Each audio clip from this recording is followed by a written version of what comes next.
Christopher from the People's Movie. First, I just want to say congratulations on the film and congratulations on last night's screening as well. Everyone was just laughing, clapping. Yeah. It was amazing. Thank you. No, it was very active. Crew, It was. And my first question for you is, I can't stop thinking about the highway shootout scene with the helicopter. So I was thinking, how did all of that come together and how long did it take to, shoot and edit until you thought, this was right? Oh, wow, man. So there was always a highway sequence in the script. It wasn't as extended and as brutal as I made it to be. But from the moment I got, commenced to work on the script, the first thing that I was doing was storyboarding that sequence because we knew that was like the heavy ticket. Yeah. And that went through so many iterations, so many heartbreaks, and so many challenges from the beginning, because it was a big ticket, right? But the thing is, like that scene couldn't have been done or finished or at all make sense the way it did if it wasn't for our editor, Mike McCuster. That's a fucking genius. And it was a lot of fun to create those sequences with John Valera and the whole stunt team with my DP, Matt Fannery, and even to the point of like, not just the editor, but also the concept artist and the animation, the VFX team. So that movie, if we say from the moment I started storyboarding with Monkey Shine all the way till the final delivery from DNEG, that took like over a year to make. Oh, wow. Because we were continuously shifting. Yeah. You were like, oh, but there's how we're gonna do this with sound? Like there was so many moving parts to it. But I'm so glad that we did it the way we did it because it turned out to be a kick-ass scene. No, everyone loved it. Yeah.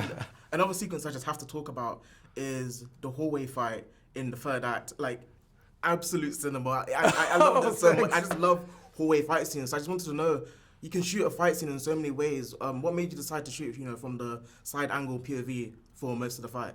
So there were a couple of things. One of them was financial economy. We did not have enough time to do the covers that it would have taken to do it traditionally, and also that wasn't like the main issue. The main reason. The main reason is because I like long takes, and I love Oldboy, Yes. and I've always wanted to do a proper homage to Oldboy, and for some reason I like fights in hallways. I had one in Blue Beetle. Yeah. I have a couple in this movie.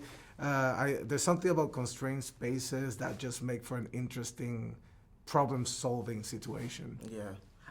You mentioned Blue Beetle, but I'm not going to get into that because I know a lot of people ask about Blue Beetle. But I do want to ask about two things, if we can get any updates for 2026. You were supposed to be working on a Just Cause project and a Transformers project. Has anything changed with those two? No, I think, I haven't heard otherwise. Okay. I think we're still waiting for certain things to line up on the Just Cause front.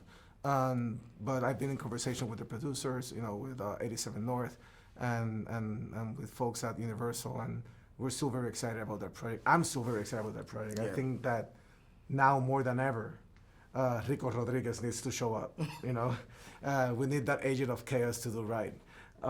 So, fans out there, I would love to do this movie, and if anything, like, if you don't think I can do it, just watch this movie. I think we can fuck shit up. You can, after watching this film, you can do a Just Cause film. Yeah, that actually the reason why I wanted to do the highway sequence the way I did it is because I'm training for Just Cause. And then just one final question. In the movie, there's a fat John Cena joke. And I was just wondering, is there any possibility we can get a sequel with the real John Cena in the film? I would love that. That would be so dope. I feel like it would be a full circle moment. Yeah. Well, that character, when I saw his tape, that was the first thing I saw. I was like, oh, like, he looks like fat John Cena.